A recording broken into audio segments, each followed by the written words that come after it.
Assalamu alaikum and hello, my name is Hashima. Welcome to my channel, and if you are returning, welcome back to my channel. In today's video, I'm talking about courting with intention and the things that you should share about your past before marriage. I do want to preface with the fact that I know this video is going to be kind of like an unpopular opinion video, because I know that there are many people who feel like you shouldn't share too many things before you actually get married. I have a different opinion about that based on my own personal experiences, of course, but also just based on the observations of people around me who have basically gotten married with that system. And although there's something that supports, both sides of it, I just personally feel like in this day and age, the way that people are meeting each other, where it's not the whole village, the village or people that recommend someone for marriage or arranged marriage or things like that. A lot of people are meeting online and other ways in which you really don't know the other person. Even though you can vet to a certain extent, there's still layers that you really can't peel back unless I feel like you explore different things about your past. So this video is for women also. It's not for, the intention of this video is not to give advice to men. I'm a woman. I'm talking about from the perspective of, the woman's point of view, although the advices could be applicable to men as well in the situation. But yeah, and then another thing is that this video is inspired by a post that I will probably share on the screen. Maybe I won't, I don't know. It's gonna happen at the editing stage. But there was a post that I've been talking about ever since I saw it. I haven't been able to just move on from this post because of the language of the post. But it was a brother who was basically saying that women should shut up and stop running their mouths during the courting process.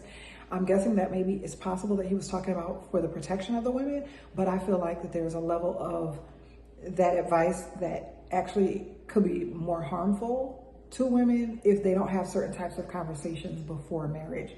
So that's that. So moving on, I want to say that the courting process that I'm referencing is once you are engaged, not in the stages before when you're still trying to decide if this is someone that you want to move forward with. So this is what I'm talking about. I'm talking about the stage where you are now engaged and what kinds of conversations that you have after you are already engaged to this person, which once you're engaged, the intention is for you to end up married, but it's very possible that things will happen during that time period where you'll see that you're not a good match, you're not compatible for whatever reason.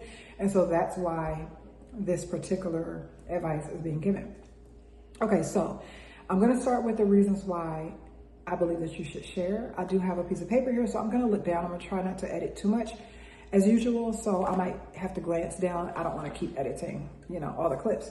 So the first reason why I believe that you should share is for the other person to understand your triggers. I'm going to say the man, to understand your triggers, the behavioral patterns that you may have depending on certain circumstances that are because of the things that have happened to you in the past. So I believe that if someone understands your triggers, then they're less likely to react poorly to the way that you may be reacting to a thing that isn't positive.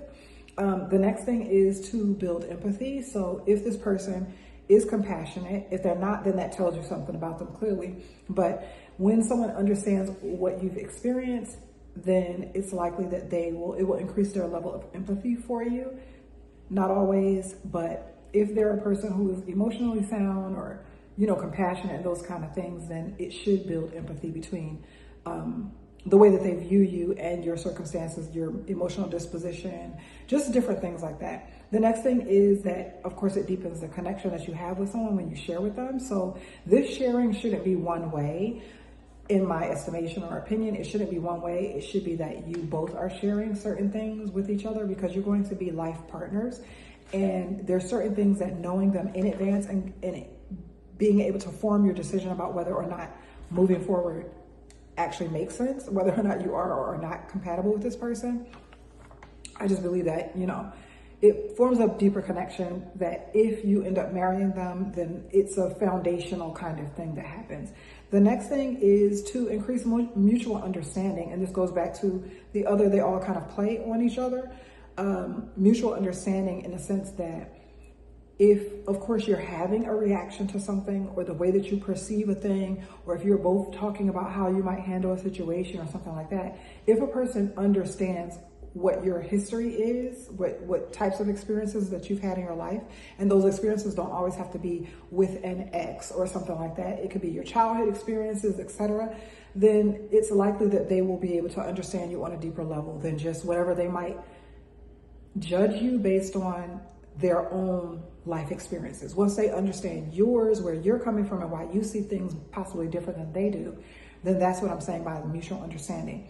The next thing is it creates a supportive environment. So again, if someone knows that you just stubbed your toe before you met them or before you saw them, then they might understand why you're hopping, for example. I mean, I'm using this example, but you can understand what I'm saying. It's a supportive environment for someone to be able to help you. And I don't mean you transfer onto them whatever it is that may be, whatever you're carrying, you transfer it. I don't mean in that way, but it's just being supportive, knowing that you're carrying a thing and that you're, possibly tired or whatever way that the things that you have experienced impact your behavior with them or around them or whatever. Just, it's a good way to understand. The next thing is that when your past impacts your current situation or disposition, which is, again, playing on what I just previously said, there are some things that cause us to not be able to handle certain things that happen. So there could be a situation that this person is observing you in and you respond to it in a way that they don't understand. So knowing that something in your past, because here's the thing that I want to say too. When I say your past, I don't mean your past sins, for one. That's very important that I clarify. I don't mean your past sins, but certain things that have impacted you that were negative and they still impact you today. They cause you to have a certain type of disposition around certain things.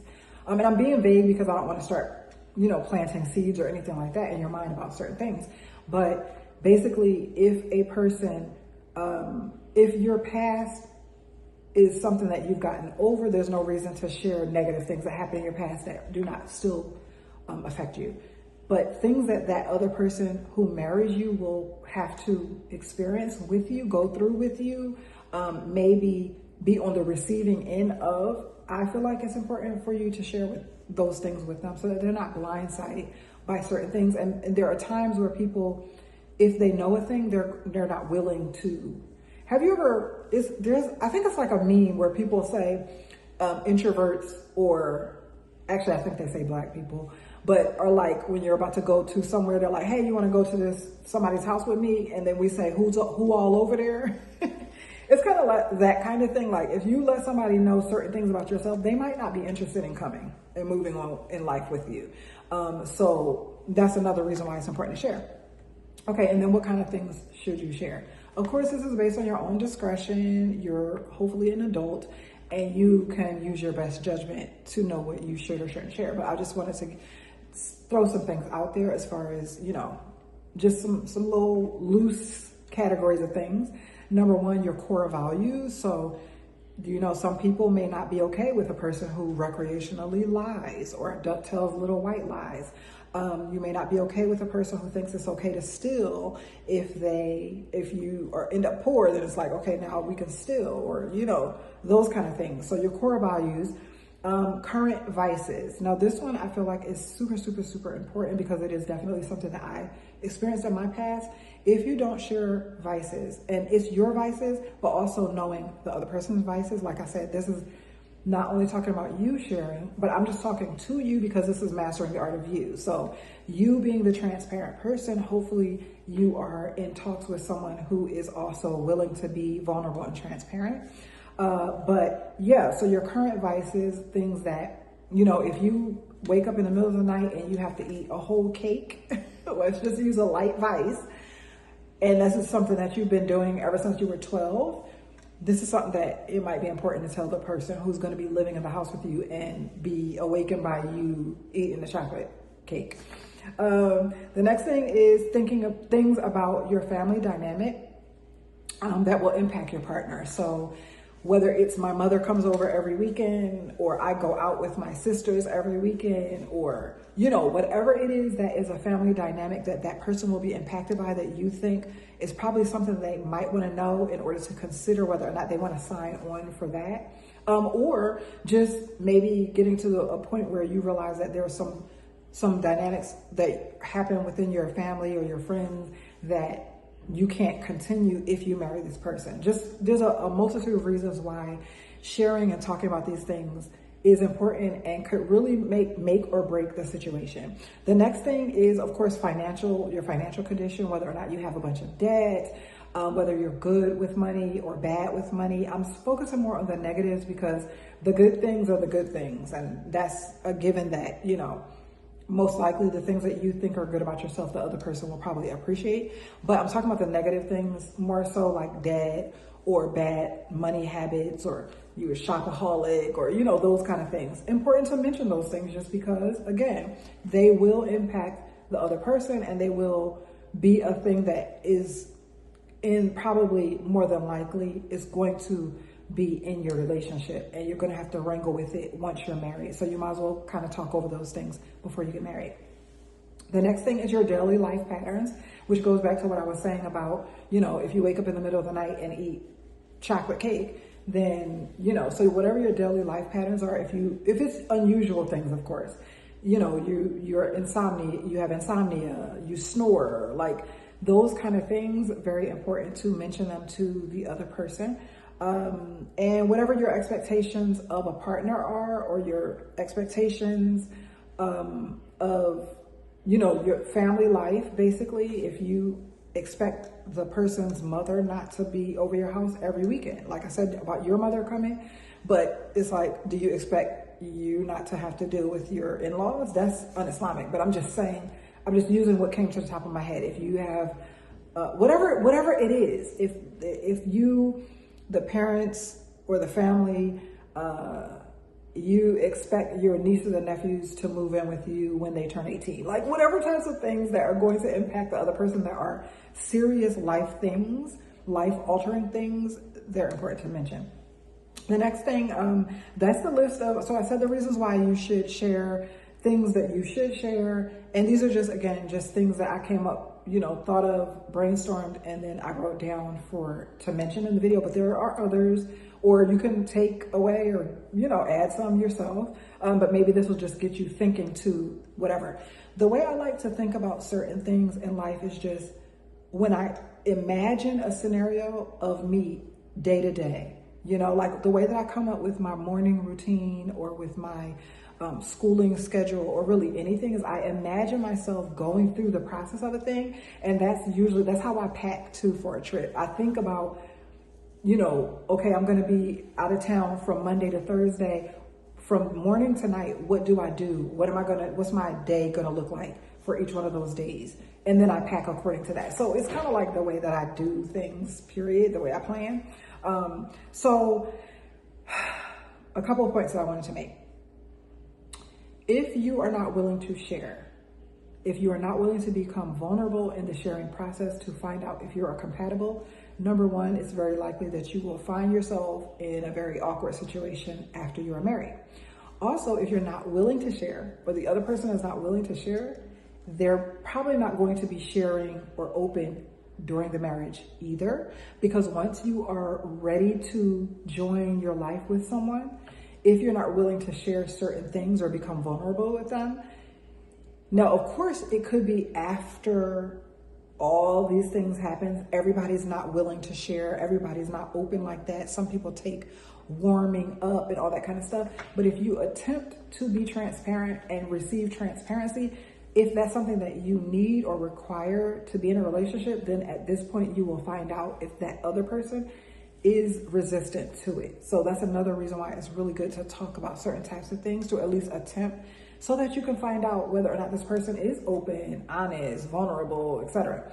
Another thing about sharing is that the goal is to see, the purpose of this sharing is not just to, run your mouth or to, compare battle wounds or anything like that. The point is to find out if what you're bringing with you can be managed or supported or accepted by the other person, whether or not you both, if they're sharing too, hopefully they are, because definitely sharing should be a reciprocal thing. It should not be one person is divulging information, the other person is just sitting and taking it all in.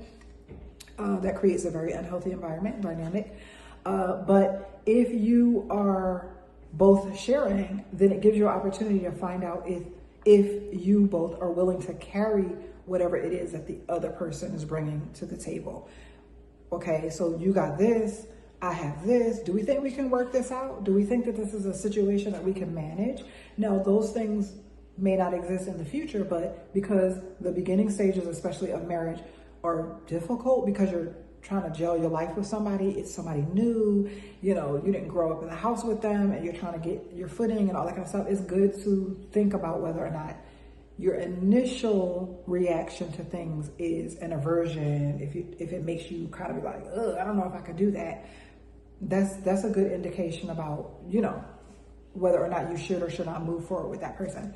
Let me see. The next thing is, if possible, try as hard as you can not to become too emotionally invested in the man that you were engaged to. And I'm saying that knowing that it probably is going to sound worse than I mean it. There's a point where after you become so emotionally invested, it's more difficult to pull away. And when you see that it's not going the way it needs to go in order for it to be successful, or you're not still feeling as positive about the union as you were previously, but you've now caught feelings, you're emotionally invested, you're all that kind of stuff. And I feel like that's something that happens to women. And it's why we overlook a lot of things once we're in a relationship as well, because we're so invested. I'm trying not to use a bunch of specific words, but I'm just saying we're invested in this person. We're feeling them. We don't know how to let go because we've already imagined this whole life with them and all that kind of stuff. As far as sharing information, when you start the sharing process about whether or not this person is safe to share with, because you want to share with someone who you can trust. And if you feel initially that you can't trust this person, then for one, of course, that might be a little bit of an interesting marriage if you feel like you can't trust them. But also, if you get to a point of sharing where something happens and they use the information to belittle you, demean you, throw it in your face or anything like that, then it's best to probably close up and not share any more beyond that point and just kind of reconcile what that was and why they did that. But I would say that that's definitely a warning sign of something that's possibly going to present itself in the future. Again, using information that you've been told as a reference point versus to throw it in someone's face, there's a difference. So you have to kind of pay attention to, after you start sharing, how this person takes care of that information, how they take care of you and that information. And certain things, like if you, for example, don't have a relationship with one of your parents and you tell that person, that may be something that is a deal breaker for them, because they may be excited to have a mother-in-law and a father-in-law to support them. They may see their future with a mother-in-law and a father-in-law who is supportive.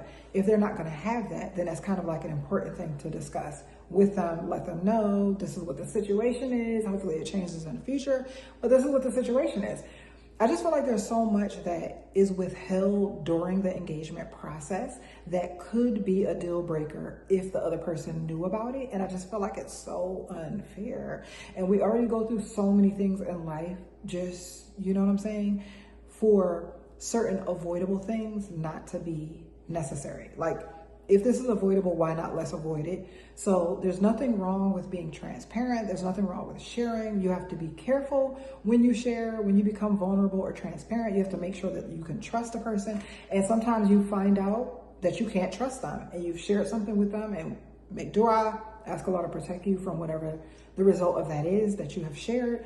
But I just feel like that, like I said, in the climate, in today's marriage climate, in today's marriage climate, I just feel like there's so many people who are marrying perfect strangers, and it's scary. It's scary, especially for ladies. And I'm not saying that harm doesn't come to men for marrying strange women, but there's so much harm that it's like, if there's some level of protection or clarity or vetting that can happen before you do this major life altering thing, then I feel like that it's best to do that thing. So that's going to be it for this video. I just wanted to come and kind of share just a couple insights and things based on my own personal experiences. And like I said, the information and observations that I've made from other people's experiences as well. If you enjoyed this video or it benefited you in any way, please give it a thumbs up. Make sure you subscribe to the channel. And of course, as always, leave a comment below if anything resonated with you. I love to read the comments and have conversation in the comment section. That's going to be it for this video. Thank you so much for watching. Until next time.